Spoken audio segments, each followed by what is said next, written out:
है। मुख्यमंत्री योगी आदित्यनाथ ने इस इंटरव्यू में जो कुछ बोला उसके बाद सियासत गर्मा गई है और पहली बार योगी बाबा का ये बेबाक अंदाज देखते ही बनता है और आप भी 60 सेकंड में। ऐसा पहली बार था कि जब उत्तर प्रदेश के मुख्यमंत्री योगी आदित्यनाथ वाराणसी के बहुचर्चित ज्ञानवापी मामले पर सीधा और सटीक बोले, और जब बोले तो खुलकर बोले। अगर हम उसको मस्जिद कहेंगे तो फिर विवाद होगा। मुझे लगता है कि भगवान ने जिसको दृष्टि दी है वो देखे ना, त्रिशूल मस्जिद के अंदर क्या कर रहा है, हमने तो नहीं रखे ना। ज्योतिर्लिंग हैं, देव प्रतिमाएं हैं, पूरी दीवारें चिल्ला चिल्ला के क्या कह रही है। त्रिशूल, ज्योतिर्लिंग, देव प्रतिमाएं और दीवारों पर दर्ज हिंदू सभ्यता की एक एक निशानी चिल्ला चिल्ला कर कह रही है कि ऐतिहासिक गलती हुई, इसका समाधान होना चाहिए। तो मुझे लगता है कि ये प्रस्ताव मुस्लिम समाज की तरफ से आना चाहिए कि साहब ऐतिहासिक गलती हुई है और उस गलती के लिए हम चाहते हैं समाधान। सीएम योगी का ये बयान उस वक्त आया है जब इलाहाबाद हाईकोर्ट के आदेश पर सर्वे का काम रोक दिया गया है और अब 3 अगस्त को कोर्ट इस पर फैसला सुनाएगा। Bureau report, India daily live. UP के सीएम योगी आदित्यनाथ ने बड़ा बयान दिया है, देश में रहना है तो राष्ट्र को सर्वोपरि मानना होगा। वंदे मातरम से इंकार करने वालों को मुख्यमंत्री योगी आदित्यनाथ ने दो टूक कहा कि देश संविधान से ही चलेगा। ये रिपोर्ट देखिए। यूपी के सीएम योगी आदित्यनाथ के लिए देश हित से ऊपर कुछ भी नहीं है। एक इंटरव्यू के दौरान सीएम योगी ने वंदे मातरम से इंकार और मजहब के नाम पर सियासत करने वालों पर प्रहार किया। उन्होंने कहा कि देश संविधान से ही चलेगा, देश को ऊपर रखने वाले ही देश में रह पाएंगे। देश संविधान से चलेगा, मत और मजहब से नहीं। देखिए, मैं ईश्वर का भक्त हूँ लेकिन किसी पाखंड में विश्वास नहीं करता हूँ। आपका मत, आपका मजहब अपने तरीके से होगा, अपने घर में होगा, अपने मस्जिद, अपने इबादत गाह तक होगा। इतना ही नहीं, सीएम योगी ने सड़क पर दंगा करने वालों को भी कड़ा संदेश दिया। उन्होंने कहा कि मत, संप्रदाय और मजहब को राष्ट्र हित से ऊपर नहीं रखा जा सकता। दरअसल सीएम योगी से वंदे मातरम को लेकर सवाल पूछा गया तो उन्होंने अपने जवाब में उन सभी लोगों पर कड़ी प्रतिक्रिया दी जो राष्ट्रगीत को गाने से इंकार करते रहे हैं। साथ ही दो टूक कहा कि अगर देश में रहना है तो राष्ट्र को सर्वोपरि मानना होगा। Bureau report, India daily live. Gyanvapi मामले से इतर मुख्यमंत्री योगी आदित्यनाथ ने इस बीच एक डॉट गैंग का भी जिक्र किया और उस पर जमकर कटाक्ष भी किया। और कौन है ये डॉट गैंग और क्या नाता है इसका विपक्षी एकता से, इस रिपोर्ट में आपको दिखाते हैं।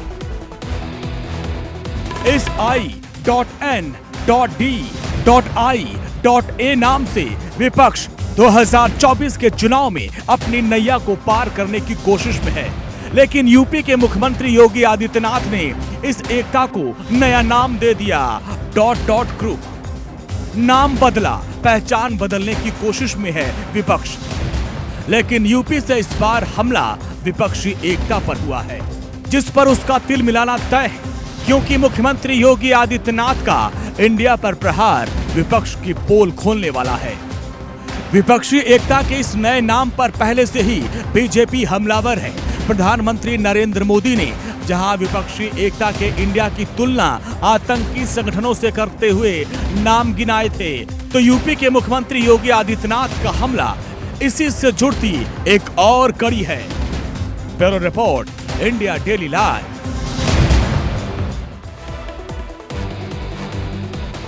और चलिए बात अब माफिया मुख्तार अंसारी की करेंगे। माफिया मुख्तार अंसारी का पूरा परिवार कानून के शिकंजे की रडार पर है। धोखाधड़ी करते हुए अब्बास ने एक शस्त्र लाइसेंस पर कई असलहे खरीदने के मामले में अब्बास के खिलाफ आज आरोप तय होंगे। ये पूरी रिपोर्ट देखिए। माफिया मुख्तार अंसारी का पूरा परिवार कानून के शिकंजे की निशाने पर है। पूर्वांचल माफिया मुख्तार अंसारी की बेटी अब्बास अंसारी की मुश्किलें अब बढ़ने वाली हैं। धोखाधड़ी करते हुए अब्बास ने एक शस्त्र लाइसेंस पर कई असलहे खरीदने के मामले में अब्बास के खिलाफ आज आरोप तय होंगे। तो वही मामले में आरोपों से मुक्त करने की अब्बास अंसारी की अर्जी को खारिज कर दिया गया है। लेकिन इस केस में एमपी एमएलए की स्पेशल कोर्ट आज आरोप तय करेगी। अब आपको मामले की पूरी जानकारी बता दें। अब्बास ने खुद को विख्यात निशानेबाज दिखाकर दिल्ली वाले लाइसेंस पर कई असलहे खरीद लिए। जो चार्जशीट के मुताबिक अब्बास ने लखनऊ पुलिस को बगैर जानकारी दिए, बगैर इजाजत लिए धोखाधड़ी से लाइसेंस ट्रांसफर करा लिया और कई असलहे दिल्ली से खरीद लिए थे। लेकिन अब देखने वाली बात होगी कि मुख्तार अंसारी के बेटे के खिलाफ कौन कौन से आरोप तय हो रहे हैं। Bureau report, India daily live. खबर अब बिहार से, जहां बिहार के सहरसा में उस समय हड़कंप मच गया जब महिसरो गांव में नवनिर्मित शौचालय की टंकी की सेटरिंग खोलने जा रही लोगों की एक टीम पर एक आपात घटना उतर गई, जिसके बाद सेटरिंग में उतरे राजमिस्त्री और 2 मजदूरों समेत घर के मालिक की मौत हो गई। 60 सेकंड में देखिए ये पूरी खबर।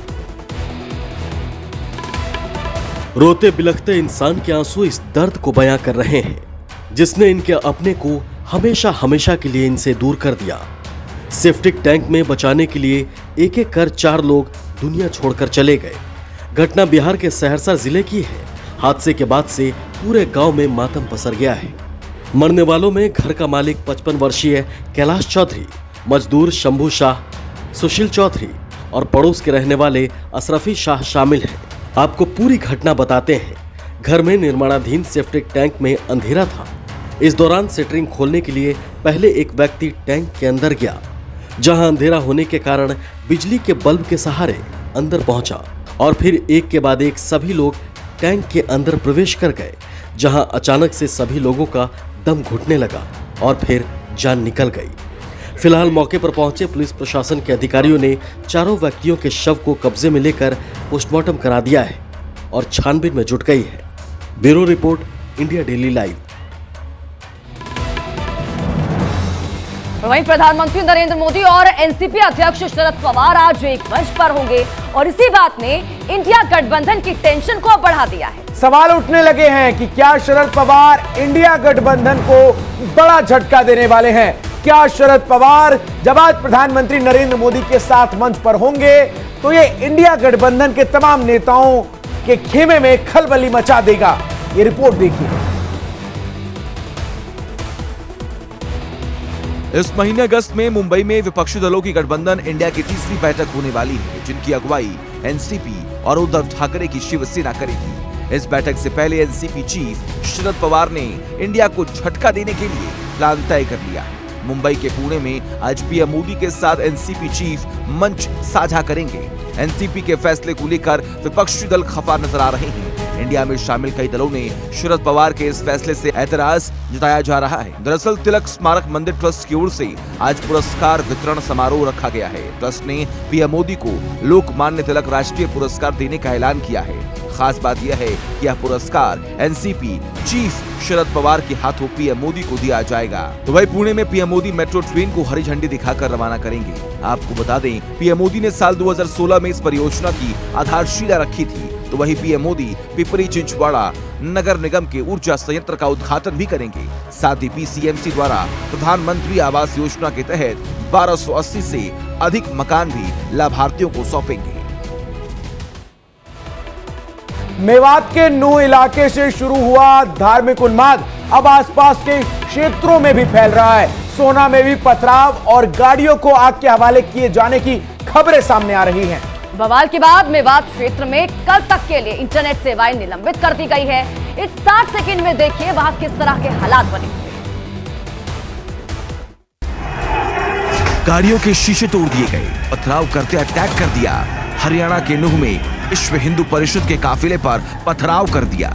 विश्व हिंदू परिषद की तरफ से हर साल की तरह इस साल भी ब्रजमंडल यात्रा निकाली जा रही थी। यात्रा में बड़ी संख्या में बजरंग दल और गौरक्षा दल के कार्यकर्ता शामिल थे। सुरक्षा के पुख्ता इंतजाम भी किए गए थे, लेकिन बीच रास्ते में ही पथराव हो गया। गाड़ियों की जो दशा है वो पत्थरबाजी की वजह से है। यात्रा नूह से नल्हड़ शिव मंदिर की ओर रवाना हुई थी।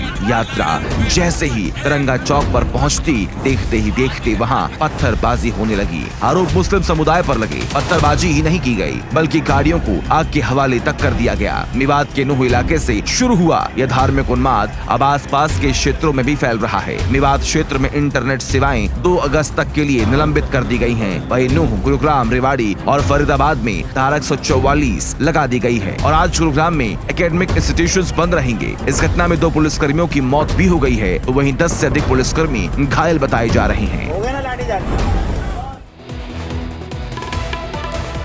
राजस्थान में महिला सुरक्षा को लेकर बीजेपी ने गहलोत सरकार के खिलाफ हमले तेज कर दिए। राजस्थान में होने वाले विधानसभा चुनाव से पहले बीजेपी ने महिला सुरक्षा को लेकर गहलोत सरकार की घेराबंदी शुरू कर दी है और इसी को लेकर आज राजस्थान में बीजेपी ने गहलोत सरकार के खिलाफ हल्ला बोल कार्यक्रम की शुरुआत की है, जहां आज चलो जयपुर कार्यक्रम रखा गया है। क्या है कार्यक्रम, इस रिपोर्ट से समझिए।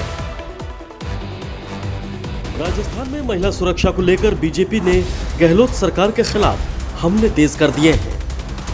बेटियों पर हो रहे अत्याचार को लेकर बीजेपी राजस्थान सरकार को कटघरे में खड़ा कर रही है और अब पीएम मोदी ने प्रदेश की गहलोत सरकार पर बड़ा हमला बोला है। इसी को लेकर आज राजस्थान में बीजेपी ने गहलोत सरकार के खिलाफ हल्ला बोलने के लिए चलो जयपुर कार्यक्रम रखा है। इसी को लेकर पीएम मोदी ने एक ट्वीट के जरिए गहलोत सरकार को निशाने पर लिया। आपको बता दें कि बीजेपी आज जयपुर में मुख्यमंत्री कार्यालय का घेराव करेगी। बीजेपी ने राजस्थान में कानून व्यवस्था ठप होने का भी आरोप लगाते हुए लोगों के ज्यादा से ज्यादा संख्या में शामिल होने की अपील की है। आपको बता दें कि राजस्थान में दुष्कर्म और महिला हिंसा को लेकर अपराधों की संख्या लगातार बढ़ती जा रही है। विधानसभा चुनाव से पहले राजस्थान में महिलाओं के साथ लगातार बढ़ रहे अपराध के मामलों को लेकर गहलोत सरकार चौतरफा घिरती नजर आ रही है। मॉनसून सत्र के 8वें दिन भी मणिपुर मुद्दे पर सिर्फ हंगामा हुआ, सियासी बयानबाजी हुई, लेकिन ना संसद की कार्रवाई चली और ना ही चर्चा हो सकी। सरकार लगातार कह रही है कि वो मणिपुर पर चर्चा के लिए तैयार है, लेकिन विपक्ष इस मुद्दे पर लंबी चर्चा की मांग पर अड़ा हुआ है। 60 सेकंड में ये पूरी रिपोर्ट देखिए। मणिपुर मुद्दे पर संसद में हंगामा, लोकसभा और राज्यसभा में चर्चा का शोर सुनाई दिया, लेकिन चर्चा नहीं हुई और सदन की कार्यवाही स्थगित कर दी गई। विपक्षी सांसदों ने जमकर नारेबाजी की। मानसून सत्र के 8वें दिन भी राज्यसभा में मणिपुर का मुद्दा उठा तो सरकार की तरफ से कहा गया कि दोपहर 2 बजे इस पर चर्चा हो, लेकिन विपक्षी सांसद प्रधानमंत्री नरेंद्र मोदी के बयान पर अड़ गए। सांसद पीयूष गोयल ने विपक्ष पर आरोप लगाया कि वो चर्चा से भाग रहे हैं। दोपहर 2 बजे कार्यवाही दोबारा शुरू हुई तो राज्यसभा में सभापति जगदीप धनखड़ ने मणिपुर मुद्दे पर अल्प चर्चा की मंजूरी दे दी, लेकिन विपक्षी सांसदों का हंगामा जारी रहा। एक तरफ संसद में लगातार बवाल मचा हुआ है, लेकिन मणिपुर हिंसा पर चर्चा की जगह सिर्फ सियासी बयानबाजी जारी है। वहीं विपक्ष अब राष्ट्रपति से मिलकर मणिपुर पर रिपोर्ट सौंपने की तैयारी में है। राज्यसभा में विपक्ष के नेता मल्लिकार्जुन खड़गे ने राष्ट्रपति से मिलने का समय मांगा है। Bureau report, India daily live. Gyanvapi मामले में मुख्यमंत्री योगी आदित्यनाथ के दो टूक जवाब ने सियासी पुरोधाओं के खेमे में खलबली मचा दी है। कुछ को इस बयान में बुलडोजर पॉलिटिक्स नजर आती है तो किसी की गरिमा को ठेस पहुंच रही है। तो क्या सत्य परेशान हो सकता है? देखिए इसको।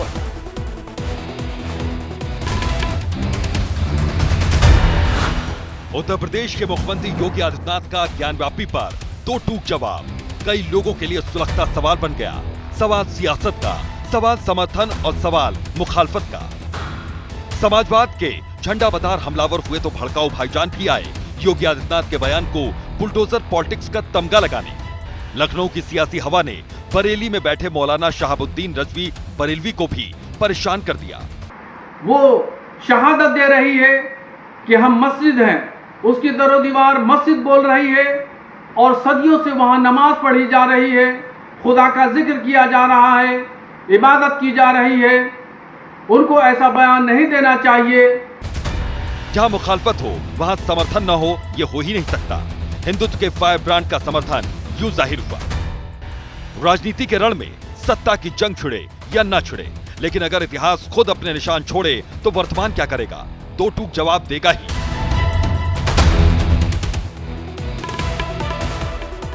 और वहीं मुख्यमंत्री योगी आदित्यनाथ ने एक बार फिर गरीबों को बड़ी सौगात दी है। गोरखपुर में 5100 जरूरतमंदों को पीएम आवास दिया गया है। इस मौके पर मुख्यमंत्री योगी ने सरकारी योजनाओं में घोटाला करने वालों को चेतावनी भी दी है। कैसे चेतावनी दी है, इस रिपोर्ट में देखिए। यूपी के मुख्यमंत्री योगी आदित्यनाथ ने गोरखपुर में 5100 जरूरतमंदों को प्रधानमंत्री आवास योजना के तहत बने मकानों की चाबी सौंपी। साथ ही लाभार्थियों को अलग अलग किस्तों में 51 करोड़ 52 लाख रुपए की राशि भी दी। इस दौरान मुख्यमंत्री योगी आदित्यनाथ ने कहा कि प्रदेश में गरीबों को सभी सरकारी योजनाओं का लाभ मिल रहा है, तो राशन से लेकर नौकरी तक में घोटाला करने वालों को चेतावनी भी दे डाली। कार्यक्रम के दौरान प्रधानमंत्री आवास योजना शहरी के तहत सभी लाभार्थियों के अकाउंट में रुपए ट्रांसफर किए गए। सीएम योगी ने कहा कि डिजिटल पेमेंट से योजना में पारदर्शिता आई है। प्रधानमंत्री आवास योजना शहरी के तहत गोरखपुर में 43,600 आवासों में से 35,500 आवास तैयार हो चुके हैं। सीएम योगी ने कहा कि अब गरीबों के आशियाने का सपना साकार हो रहा है। वहीं कार्यक्रम से संदेश भी दिया गया कि योजनाओं में धांधली की तो एक्शन भी होगा और जेल भी जाना पड़ेगा। तो वहीं देखिए, महाराष्ट्र के पालघर में चलती ट्रेन में सनसनीखेज वारदात सामने आई है। एक आरपीएफ जवान ने अपने सीनियर एएसआई पर अंधाधुंध गोलीबारी कर दी। पटरी पर ट्रेन दौड़ती रही और आरोपी गोलियां चलाता रहा। घटना में 3 बेगुनाह यात्रियों की भी मौत हो चुकी। आखिर क्यों हत्यारा बन गया आरपीएफ जवान, पूरा मामला इस रिपोर्ट के जरिए समझिए। जयपुर मुंबई एक्सप्रेस ट्रेन में ताबड़तोड़ फायरिंग हुई, जिसके बाद यात्री दहशत में आ गए। ट्रेन के अंदर फर्श पर खून के धब्बे, खिड़की के टूटे हुए शीशे और कफन में लिपटे शव। तस्वीरें ट्रेन के अंदर हुई गोलीकांड की गवाही दे रही हैं। आरपीएफ के जवान पर फायरिंग करने का आरोप है। जानकारी के मुताबिक ट्रेन गुजरात से मुंबई जा रही थी और इसी दौरान बोरीवली मीरा रोड स्टेशन के बीच गोलियों की आवाज सुनाई दी। आरोपी कांस्टेबल की फायरिंग में एक एएसआई समेत 4 लोगों की मौत हो गई। तस्वीरों में दिख रहा ये है आरपीएफ का कांस्टेबल, जिसने चलती ट्रेन में खूनी वारदात को अंजाम दिया। घटना के बाद रेलवे विभाग में हड़कंप मच गया। पुलिस की टीम मौके पर पहुंची। बोरीवली स्टेशन पर शव उतारे गए। वहीं फायरिंग के बाद आरोपी कांस्टेबल दहीसर के पास ट्रेन से कूदकर भागने की कोशिश में था, लेकिन जीआरपी मुंबई के जवानों ने उसे हथियार समेत गिरफ्तार कर लिया। पुलिस आरोपी से पूछताछ कर रही है। फिलहाल पुलिस ने यात्रियों के बयान भी दर्ज किए हैं और आगे की कार्रवाई की जा रही है। Bureau report, India daily live. और चलिए अब बात अंजू की करेंगे। पाकिस्तान गई अंजू तो कहीं की नहीं रही। अंजू नसरुल्लाह के विश्वास पर सरहद पार पहुंची थी, लेकिन अब अंजू और नसरुल्लाह के बीच सब कुछ ठीक नहीं है। यानी अब अंजू ना तो पाकिस्तान की रही, ना ही हिंदुस्तान की। ऐसा हम क्यों कह रहे हैं, इस रिपोर्ट में देखिए। अंजू को दुल्हन की तरह सजाया गया। जरी वाला लहंगा है, सिर पर पल्लू है और पड़ोस में बैठा अंजू का आशिक नसरुल्लाह। वीडियो को देख ऐसा लगता है कि अंजू खुश भी है और पाकिस्तान को अपना भी चुकी है, लेकिन अभी तक आपने वीडियो का चमकदार हिस्सा ही देखा। दूसरा पक्ष इंडिया डेली लाइव के पास है। पाकिस्तान गई अंजू की जिंदगी का वो हिस्सा हम आपके सामने लाने वाले हैं, जो ये बताता है कि अंजू और नसरुल्लाह के बीच सब कुछ ठीक नहीं चल रहा। बताया जा रहा है कि नसरुल्लाह की शादी उसकी चचेरी बहन से तय हुई थी, लेकिन अब अंजू इन दोनों के बीच में आ चुकी है। ऐसे में नसरुल्लाह के घर में विवाद भी है और उसका घर जंग का मैदान बन चुका है। अंजू को लगातार तोहफों से नवाजा जा रहा है। एक और पाकिस्तानी बिजनेसमैन ने उसे प्लॉट गिफ्ट किया, लेकिन उपहारों के बीच अंजू की जिंदगी के चारों ओर साजिशों का मकर जाल बुना जा रहा है।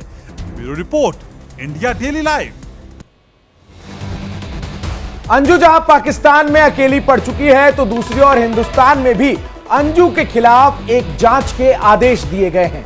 मध्य प्रदेश सरकार अंजू के पूरे केस में जांच में जुटी है, तो एमपी सरकार को शक है कि अंजू का कनेक्शन किसी इंटरनेशनल साजिश से तो नहीं है। इस रिपोर्ट में देखिए।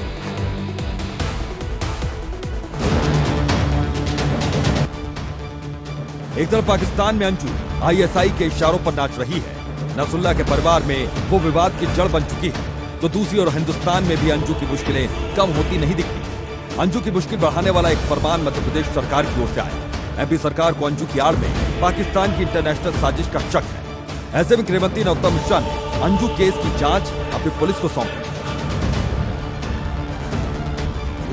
पाकिस्तान जाकर फातिमा बनी अंजू के पिता ग्वालियर के पास टेकनपुर में रहते हैं। ऐसे में अंजू का नाता मध्य प्रदेश से भी रहा। जिस तरह से पाकिस्तान जाकर अंजू आईएसआई की बोली बोल रही है, उस पर लाखों के गिफ्ट की बारिश हो रही है, उससे सरकार को बड़ी साजिश की बू आ रही है। एमपी सरकार इसको लेकर सतर्क भी है और जांच के जरिए हर नापाक साजिश से खुद को सावधान भी कर रही है। Bureau report, India daily live.